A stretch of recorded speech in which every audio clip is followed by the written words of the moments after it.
sait dépasser ça. Allez, ce soir, je voudrais terminer peut-être ce que nous avons commencé jeudi dernier. Nous parlions ensemble de maturité et le sujet étant tellement riche, nous avons fait du chemin, il a fallu s'arrêter parce que nos capacités, on était au bout de nos capacités, hein. On était en fin de journée comme ça, il faut bien dire, mais on n'avait pas épuisé le filon, loin de là. Et je voudrais donc reprendre un petit peu cette méditation que nous avons laissée en plan. Redisons un peu ce que nous avons dit, sachant que peut-être quelques personnes n'étaient pas avec nous. Je ne reprends pas depuis le début, mais je vais recommencer là où on a fait le lien entre la maturité et le jugement, la capacité de jugement. Juger, ça existe dans la chair, mais ça existe aussi selon l'esprit. Nous ne devons pas juger selon la chair, dans la chair, mais il y a besoin de développer un discernement spirituel tellement bien fondé, c'est-à-dire fondé sur la parole de Dieu, la connaissance de Dieu, qu'à un moment nous devenons, dans l'esprit, capables de rendre un autre jugement qui lui est juste et nous permet de prendre de bonnes décisions, d'avoir une bonne évaluation des choses, de protéger lorsqu'il faut protéger, d'avertir lorsqu'il faut avertir, de s'éloigner lorsqu'il faut s'éloigner et de s'impliquer lorsqu'il faut s'impliquer. La maturité se vérifie donc, entre autres choses, on a évoqué la maîtrise de soi. J'aime bien rendre la notion de maîtrise de soi par la notion de domination de soi. Ça parle. Des fois, il y a des termes, ça fait tellement longtemps qu'on les utilise, ils sont bons, ils sont justes, mais ils se sont polis avec le temps. Quand on parle de domination de soi, on rend au terme un relief, une force. La fertilité est un signe de maturité aussi, mais il y a une association que la Bible fait entre la maturité et la capacité de jugement spirituel. Et la Bible dit donc dans 1 Corinthiens chapitre 2 verset 15 que l'homme spirituel juge de tout.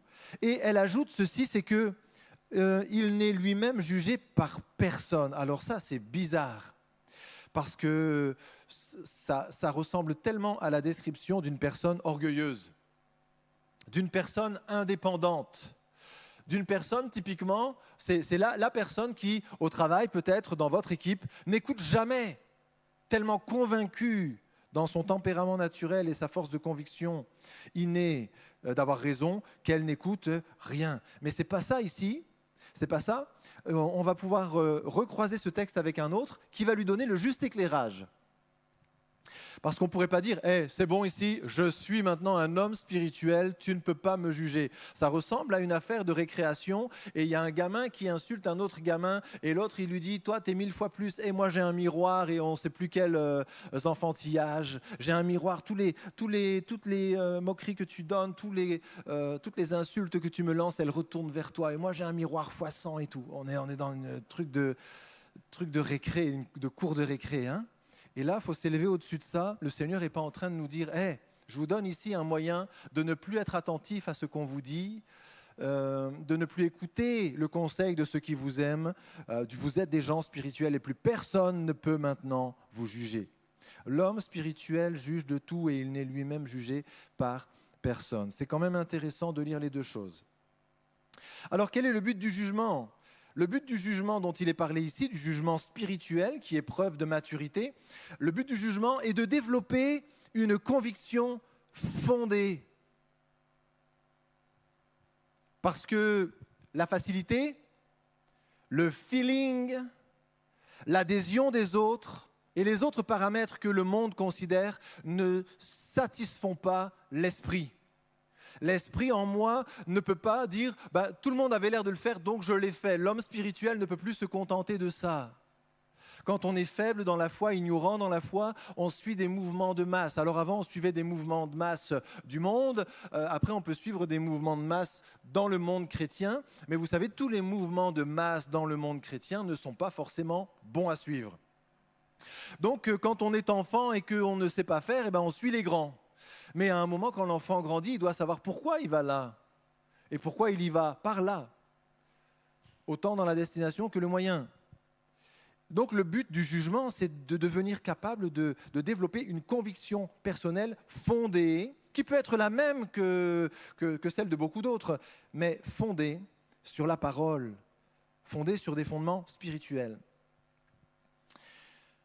Vous connaissez ce texte dans Romains 14, 23 qui dit que tout ce qui ne résulte pas d'une conviction est péché. Et lorsque l'enfant spirituel qui ne sait pas prendre des décisions grandit, il doit se donner les moyens, plongeant les yeux dans la parole de vie.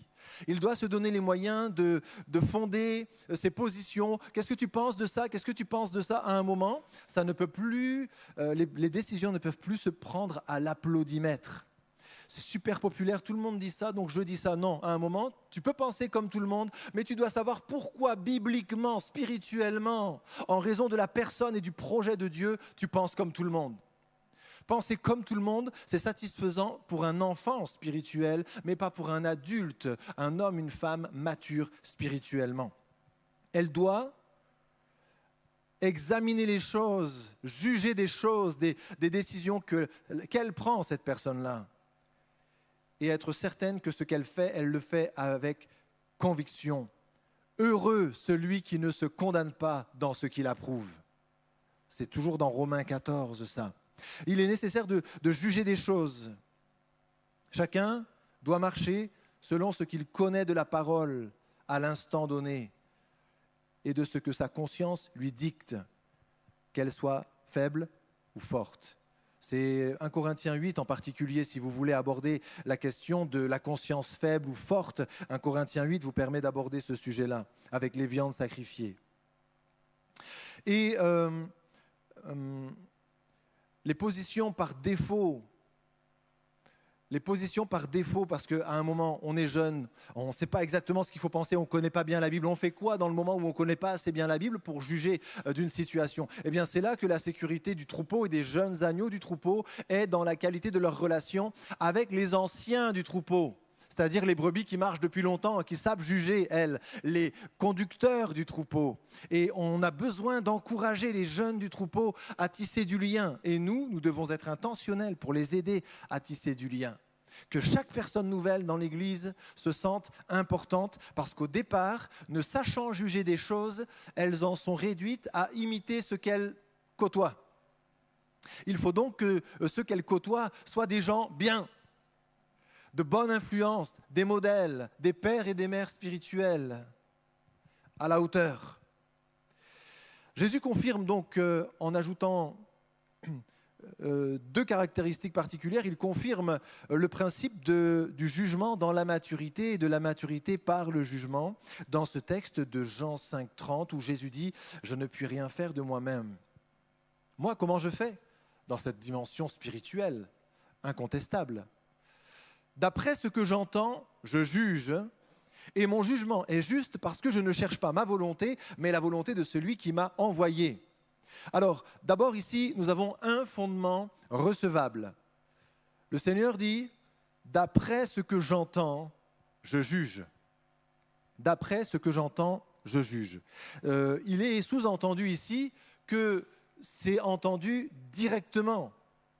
C'est d'ailleurs un trait une caractéristique de celui que le Seigneur allait envoyer dans Ésaïe chapitre 11 verset 3. Lorsque le Seigneur donne la révélation à Ésaïe de celui qui viendra, du Messie qui viendra de loin de l'Éternel, il est écrit, Ésaïe 11, 3, « Il respirera la crainte de l'Éternel, il ne jugera pas sur l'apparence, il ne prononcera pas sur un oui-dire. » Et Jésus dit lui-même, bien longtemps après, accomplissant cette parole, d'après ce que j'entends, pas ce qu'on me dit, ce que j'entends, première main, première oreille, d'après ce que j'entends, ce que je capte directement, je juge. Première chose, c'est vraiment important. On ne prononce pas sur un oui-dire. On ne prononce pas sur un oui-dire. Deuxième élément ici, après un fondement recevable, des éléments recevables, ce sont ceux dont on est directement témoin. Deuxièmement, un motif recevable. Jésus dit, mon jugement est juste. Ah bon? Et pourquoi ton jugement est meilleur que le mien, Seigneur? Eh bien, mon jugement est juste, et je vous donne une caractéristique du jugement qui me permet de dire qu'il est juste, c'est que je ne cherche pas ma volonté, mais la volonté de celui qui m'a envoyé. Beaucoup jugent. Naturellement, l'être humain a une tendance à juger, et nous en sommes d'ailleurs. C'est pourquoi on doit faire attention à nous aussi. Mais beaucoup jugent pour défendre une pensée, un parti ou un intérêt. On juge, on défend, on argumente, on plaide, on estime que ça c'est mal, ça c'est bien, mais le croyant mature est capable d'affronter toutes les réalités. C'est-à-dire que j'ai peut-être raison, j'ai peut-être à moitié raison, à moitié tort, j'ai peut-être complètement tort. Et le chrétien mature n'est pas embêté avec ça parce que son but n'est pas d'avoir raison et d'être confirmé dans ce qu'il est déjà, mais d'être plus près de la vérité. Alors si en réfléchissant à un sujet, si en participant à une réunion, si en écoutant une méditation, il s'aperçoit qu'il avait tort, l'homme mature, la femme mature ne se sent pas humilié, elle est réjouie, il est réjoui parce qu'il vient de voir comment il peut s'approcher un peu plus de la vérité. Or c'est ça son projet de vie, c'est la vérité, pas avoir raison, se rapprocher de la vérité, quitte à devoir corriger tout au fur et à mesure. Donc, la maturité est une posture d'humilité, de conviction, mais d'humilité. C'est des duos parfois un petit peu inattendus comme ça,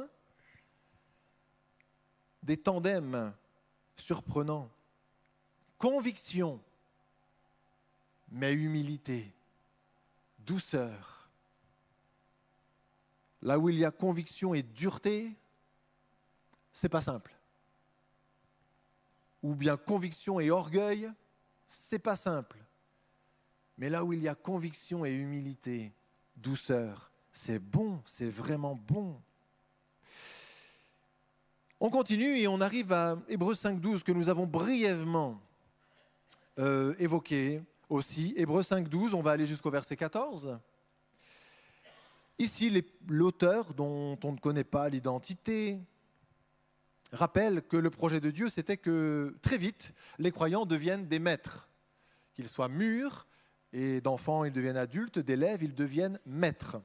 Vous, en effet, qui depuis longtemps devriez être des maîtres, vous avez encore besoin qu'on vous enseigne les principes élémentaires, rudimentaires des oracles de Dieu. Vous en êtes venus à avoir besoin de lait et non d'une nourriture solide. Voilà. Or, quiconque en est au lait n'a pas l'expérience de la parole de justice, car il est un enfant. C'est-à-dire qu'il y a des nuances, une profondeur, je dirais même des profondeurs de champ, de lecture de la parole qui lui échappent complètement. Quand il lit la Bible, il ne lit que les histoires. Et alors, comme il connaît déjà l'histoire, il dit « Oh, celle-là, je la passe, je la connais déjà. Ah oui, ça c'est Zachée, je tourne la page. Ah oui, ça c'est quand Jésus marche sur l'eau, je tourne la page. » Oui, sauf que derrière, dans un second plan, un troisième plan, un quatrième plan, il y a une dimension profonde, beaucoup plus profonde que l'histoire elle-même, qui suscite la curiosité intellectuelle et qui soutient l'attention. Il y a une révélation de Dieu, il y a une parole de Dieu, il y a un principe spirituel. Mais l'enfant qui en est au lait n'a même pas l'idée que ça existe. Si vous avez un bébé de 6 mois, que vous mettez un steak dans son assiette, il regarde, il dit « Je ne sais pas quoi faire avec ça. Ce n'est pas dans son monde, ce n'est pas dans son univers. » Et de la même manière, il faut beaucoup d'humilité dans le cheminement parce qu'on peut avoir l'impression de connaître la Bible, être tenté de passer les pages quand il nous semble qu'on connaît les histoires, mais on passe à côté. Il y a dans la Bible des repères, des critères, des valeurs, des vérités, qui sont les éléments à partir desquels nous pourrons exercer le jugement après. Mais si nous ne lisons que les histoires, sans comprendre ce qu'il y a derrière les histoires, comment jugerons-nous ? Comment jugerons-nous ? La sagesse, les doubles champs, triples champs, n'apparaissent pas dans la première lecture, ça c'est le lait. Oh la belle histoire, oh c'est vrai, Dieu pourrait faire quelque chose pour moi aussi. Oui, c'est vrai, c'est merveilleux. Ça c'est le lait. Le lait d'un enfant, pas spirituellement mature, qui se nourrit de belles histoires, d'encouragement, d'émotions. Mais il faut aller plus loin que ça. C'est pas interdit, c'est pas péché, c'est pas mal, mais ce n'est pas suffisant. Si quelqu'un passe près de vous et parvient à déclencher plus d'émotions, qui allez-vous suivre ? Si quelqu'un passe à côté de vous alors que vous marchez par la facilité et vous propose un chemin plus facile, qui suivrez-vous ? Nous sommes en danger. Là, on a dit, vous devriez être depuis longtemps des maîtres. C'était c'était censé arriver vite dans le projet de Dieu parce que la période d'immaturité est une période dangereuse. Nous l'avons dit. Or, verset 13, « Quiconque en est au lait n'a pas l'expérience de la parole de justice car il est un enfant. » Ce que nous venons de commenter brièvement. Mais la nourriture solide, celle qui nourrit vraiment, qui donne de la force, qui permet d'attaquer autrement la journée et de faire des œuvres plus grandes. La nourriture solide est pour les hommes faits. Quelle est leur caractéristique à ces hommes faits ? Les femmes sont associées aussi. Eh bien, ils ont cette caractéristique, c'est que leur jugement est exercé par l'usage à discerner ce qui est bien et ce qui est mal. Que trouvons-nous en bout de chaîne ? Discerner ce qui est bien et ce qui est mal. C'est-à-dire que chez l'homme, la femme spirituelle mature, on va trouver un intérêt pour le bien et le mal, une volonté de savoir ce qui est bien et de savoir ce qui est mal pour ne pas faire ce qui est mal et rester dans ce qui est bien. Déjà rien que ça, c'est un trait de maturité spirituelle. Parce qu'il y a parfois des juvéniles qui ne sont pas intéressés par la connaissance du bien et du mal, mais qui préfèrent au contraire ne pas savoir où est la limite entre le bien et le mal pour pouvoir la franchir sans être vraiment coupable. Il y a ça. Ce n'est pas de la maturité, c'est dangereux. Il faut grandir. Il y a donc un intérêt chez l'homme, la femme mature pour le bien et le mal. La maturité vient d'un intérêt pour la reconnaissance du bien et du mal, du bon et du mieux. Si quelqu'un n'a pas un intérêt réel pour ce qui est bien ou mal et ne veut pas apprendre à les discerner, il ne peut pas devenir un homme spirituel ou une femme spirituelle. Donc, un intérêt. Le bien et le mal existent, je le reconnais et je veux faire la différence entre les deux. Donc, j'apprends à discerner. Mais il y a, au-delà de l'intérêt, il y a un exercice intentionnel et assidu, puisque les hommes faits sont ceux dont le jugement est exercé. Exercice, pas compliqué, hein ? Pas besoin d'aller dans le grec et tout ce qu'on veut. Exercé par l'usage. Dans le mot usage, il y a l'idée de user. C'est que ça a quand même servi, hein ? Il y a une pratique régulière. Elle croit cette capacité à discerner entre le bien et le mal. Elle croit par un recours régulier. Je m'impose régulièrement. Je vois quelque chose qui passe, je veux savoir ce que Dieu en pense. Je veux savoir ce que la Bible dit à ce sujet. Pas parce que j'aime me battre avec tout le monde et entrer dans du débat d'idées, mais parce que j'aime la vérité et je veux savoir où elle est. Il y a forcément une vérité. Ça, devant Dieu, c'est forcément soit très bien, soit moyennement bien, soit pas terrible, soit mauvais, soit vraiment mauvais. Devant Dieu, c'est quelque chose. Une de ces... Et je veux savoir la vérité. Et je veux la savoir parce que je veux m'aligner sur cette vérité. Je ne veux pas pécher en marchant devant Dieu sans conviction et sans pouvoir dire dans mon cœur et dans ma conscience que ce que je fais, je le fais parce que je crois que c'est ce qu'il faut faire quand on est chrétien devant Dieu. Peut-être demain, après-demain, le Seigneur m'éclairera-t-il et remettra-t-il finalement en question ma façon de fonctionner d'aujourd'hui et j'évoluerai. Mais à ce jour, dans ce que je crois savoir et dans la mesure des conseils que je peux avoir autour de moi. Et c'est pour ça aussi qu'il ne faut pas non plus sombrer dans un isolement qui serait coupable dans une certaine mesure. Je fais aujourd'hui ce que je crois être bien dans la mesure des ressources, de la connaissance à laquelle j'ai accès. Et finalement, à force d'exercice intentionnel et assidu, de recours régulier à cette capacité de discernement, eh bien, je finis par obtenir une qualité de jugement spirituel sur les choses.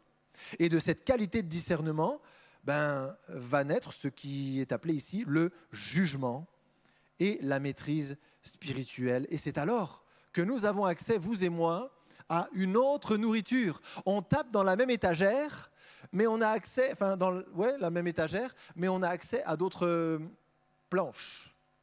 Et en bas, on n'avait accès qu'aux petits pots.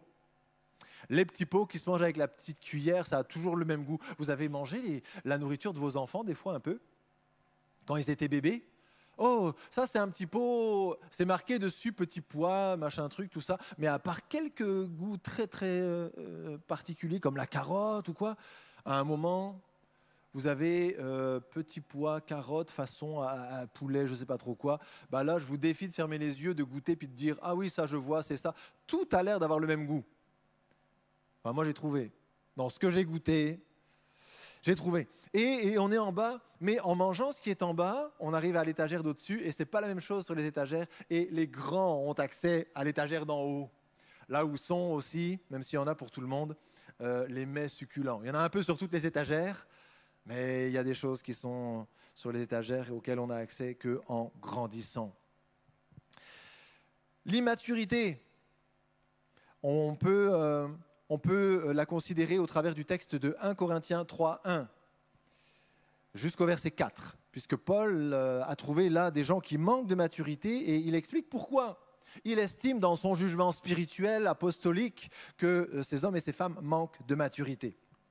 Parlons ici de l'immaturité, exemple et effet. Regardons l'exemple avec 1 Corinthiens 3, 1. « Pour moi, frères, ce n'est pas comme à des hommes spirituels que j'ai pu vous parler, mais comme à des hommes charnels. » C'est-à-dire qu'ils fonctionnent par la chair. Or, la maturité spirituelle, c'est de dominer la chair, le corps, les émotions, tout cela, par l'esprit. Et lui, il dit, je parle non pas comme à des hommes spirituels, mais comme à des hommes charnels. C'est votre chair qui pilote votre vie. Oui, vous êtes nés de nouveau. Oui, vous avez reçu l'Esprit de Dieu quelque part au fond de vous, mais c'est votre chair qui vous conduit, et par ce fait, vous êtes des gens charnels. Je vous ai parlé comme à des hommes charnels, comme à des enfants en Christ. Verset 2. Je vous ai donné du lait, non de la nourriture solide. Là encore, on comprend qu'il y a toute une dimension d'enseignement qui n'est pas à la portée de cette population-là, des Corinthiens, qui sont enfants de Dieu, mais marchant dans la chair, ils ne peuvent avoir accès ou tirer profit de la nourriture solide. Vous ne pouviez pas la supporter et vous ne le pouvez même pas à présent parce que vous êtes encore charnels. En effet, il va nous donner les raisons de son jugement.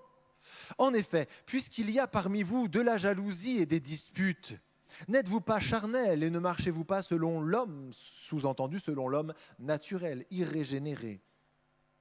Quand l'un dit « moi je suis de Paul » et l'autre « moi d'Apollos » et puis Céphas et Jésus et tout ça, n'êtes-vous pas des hommes charnels? Voilà l'exemple. Alors, on peut constater ici les effets de l'immaturité puisqu'on a une équipe d'immatures sous le microscope. Et on a de la chance, c'est pas nous. C'est eux. Donc, comme c'est eux, on ne va pas leur faire de cadeaux. Et puis si jamais on leur ressemble, on ne le dira pas et on corrigera la trajectoire sans dire que nous aussi, des fois, ça nous arrive. Les effets de l'immaturité. 1. L'aveuglement. Tu ne te vois pas comme tu es quand tu manques de maturité. Tu ne te vois pas comme tu es. Chaque Corinthien se croyait plus spirituel que l'autre d'à côté, alors qu'ils étaient tous divisés, si j'ai bien lu, jaloux, charnels et querelleurs. Mais eux, ils se pensent tous très spirituels, surtout ceux qui sont de Paul ou de Céphas ou de Jésus. Alors eux, ils ont vraiment tapé très haut, ils se croient super spirituels. Mais au nom de leur champion, ils divisent. Ils entrent dans des querelles, ils expriment des jalousies, ils sont profondément immatures, mais se pensent matures, se pensent spirituels. Jésus, lui aussi, a dû reprendre une église en lui disant, voici, tu dis... Je me suis enrichi, je n'ai besoin de rien et tout ça. Et parce que tu ne sais pas que tu es pauvre, misérable, aveugle et nu, je te conseille d'acheter de moi de l'or éprouvé et une robe blanche afin que ta nudité ne paraisse pas et un collier afin que tu vois, etc. Mais cette église, elle était, comme disent d'autres, il ne fallait pas longtemps pour qu'elle claque les bretelles. Hein. À nous, Seigneur, c'est notre lettre maintenant. Wouh! Eh bien, attends. Parce que le constat que faisait le Seigneur Jésus et le constat que faisait l'Église sur elle-même n'étaient pas du tout les mêmes. Si Si les jaloux savaient qu'ils sont jaloux, ce serait déjà un bon point. Si les orgueilleux, que nous sommes peut-être, il faut regarder à soi, étaient conscients d'être orgueilleux, si les charnels étaient conscients, si les rebelles étaient conscients d'être dans la révolte au lieu de se croire conduits par l'esprit, si les déséquilibrés avaient conscience du déséquilibre qui les caractérise au lieu de se croire plus spirituels que les autres. Vous savez, c'est comme ceux qui ont pris l'autoroute à l'envers et qui pensent que tous les autres se sont trompés.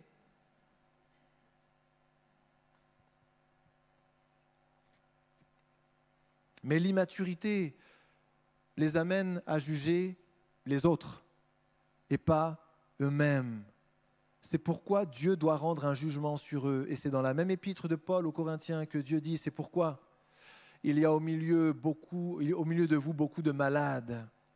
Et c'est pour ça qu'un grand nombre sont morts. Un jugement de Dieu. Avez-vous une idée de la raison pour laquelle, alors qu'on est dans le Nouveau Testament, Dieu a dû rendre des jugements contre ses enfants, contre l'Église? Savez-vous, vous avez le droit de tenter votre chance. Dieu a dû rendre des jugements sur son Église parce que son Église profondément immature n'avait pas appris à rendre des jugements sur elle-même, en tout cas chacun sur soi-même. Et c'est comme ça que dans 1 Corinthiens toujours, chapitre 11, verset 31, Paul dit « Si nous nous jugions nous-mêmes, nous ne serions pas jugés. » Dieu rend des jugements parfois sur nos vies parce que nous ne les rendons pas nous-mêmes. Si nous nous jugions nous-mêmes et que nous nous humilions devant le Seigneur, nous recevrions la grâce, le relèvement et tout ce dont nous avons besoin. Mais si nous nous élevons, refusant de nous juger parce que nous sommes au-dessus de toute remise en question, et que nous paraissons devant Dieu avec grandiloquence, orgueil et certitude, gonflés à l'hélium, la seule façon pour le Seigneur de nous sauver, si c'est possible, c'est de nous ramener dans l'humilité, de briser ce qui en nous a besoin d'être brisé. Et le jugement n'est pas une condamnation éternelle, mais le jugement est fait pour ramener une âme brisée en face de sa réalité. C'est pourquoi Paul dit même qu'il a livré des personnes à Satan en espérant derrière le salut. Parce qu'on n'est pas encore dans le jugement, le jugement dernier n'a pas eu lieu. Et tout ce que Dieu fait, il le fait dans une optique de salut, même le brisement, pourvu que nous soyons attentifs à l'action de Dieu. Alors on a la clé dans 1 Corinthiens 11, 31, si nous nous jugions nous-mêmes, nous ne serions pas jugés. On a la clé de compréhension de 1 Corinthiens 2, le texte de tout à l'heure, qui disait que l'homme spirituel juge de tout et il n'est lui-même jugé par personne. Pourquoi n'est-il jugé par personne? Parce qu'avant que quelqu'un le juge, il s'est déjà jugé 20 fois. Examiné 20 fois, remis en question 20 fois. Il a déjà réglé plein de positions, revu ses appuis pour se refonder sur les enseignements de la parole. Et donc, il n'a pas besoin d'être jugé parce qu'il s'est tellement jugé qu'il n'y a pas grand-chose à redire. C'est pourquoi il faut que l'évêque soit irréprochable. Et c'est un trait de maturité, pas parce qu'il est génial, les autres sont nuls et lui il est génial, mais parce qu'il se juge beaucoup, il s'évalue beaucoup, il se remet en question beaucoup, il reconsidère devant le Seigneur ses positions et ce faisant, ça lui permet d'adopter des positions plus justes que les autres. C'est un trait de maturité. L'irréprochabilité est la conséquence d'un jugement rendu perpétuellement sur soi-même afin que Dieu n'ait pas à rendre de jugement, mais que Dieu puisse amener plutôt la croissance et l'élévation derrière en disant s'il est irréprochable, s'il se remet en cause, se juge lui-même régulièrement, il peut devenir évêque surveillant dans l'Église. C'est bon. Il a une des caractéristiques qui permettent cela. Alors, toujours pareil, quand on est immature et on est sur la fin, quand on est immature, on ne voit pas le bon ennemi. Ceux qui étaient d'Apollos démontaient Paul. Ils attaquaient Paul pour prouver que Paul était moins bien qu'Apollos parce que leur champion c'était Apollos. Et ils en étaient réduits pour prouver qu'ils étaient plus spirituels à démonter, défalquer, défoncer les frères. Les frères. Il fallait pour prouver sa spiritualité, humilier, dégrader le ministère de Paul ou celui de Pierre. Jésus, on ne se permettrait probablement pas, mais enfin bon. Et donc, quand on est immature spirituellement, on ne voit pas le bon ennemi. On se met à se battre contre les frères. Incroyable, comme il le faisait. Ils divisaient l'Église pour prouver leur supériorité spirituelle. Quand on manque de maturité, on ne discerne pas le bon combat et on mène de mauvais combats. Au lieu de lutter contre les esprits méchants qui étaient en train de diviser l'Église, eh bien les croyants de Corinthe combattaient leurs frères pour leur prouver qu'ils étaient meilleurs. Aucun discernement. Vous prenez une poignée de terre, vous la trempez dans l'eau, vous faites une grosse poignée de boue, vous en collez une sur l'œil gauche, vous en reprenez une, vous la collez sur l'œil droit. Voilà le discernement des Corinthiens ou des croyants immatures. Ils ne discernent rien. Ils ne voient pas la vérité sur eux-mêmes, ne voient pas le bon ennemi, ne comprennent pas où est le bon combat. Ils mènent de mauvais combats qui nuisent à l'œuvre de Dieu et qui attirent éventuellement, lorsqu'il y a endurcissement, le jugement de Dieu. Et puis, quand on est immature, on n'aime que le lait. Le lait, simplicité, émotion, les promesses, inspiration, etc. Et parce qu'ils n'aiment et ne peuvent supporter que le lait, Paul dit, il y a des enseignements, des dimensions, des responsabilités auxquelles je ne peux pas vous donner accès, parce que tant que vous serez dans la chair, ce que Dieu veut pour votre bien continuerait à accumuler une dette de responsabilité vis-à-vis de lui. Donc, on va pas empirer la situation. Donc, on va s'arrêter ici. Il y a un lien évident entre la notion de maturité et celle de jugement spirituel pour ce qui concerne l'homme, la femme spirituelle. Alléluia. On s'arrête ici pour ce soir, mes frères et sœurs. Voulez-vous vous lever une dernière fois? Et puis on demanderait bien à Guillaume, tiens, si tu veux bien, de prier pour nous tous. On va se séparer comme ça, en saluant nos frères et sœurs qui étaient avec nous pour ces moments.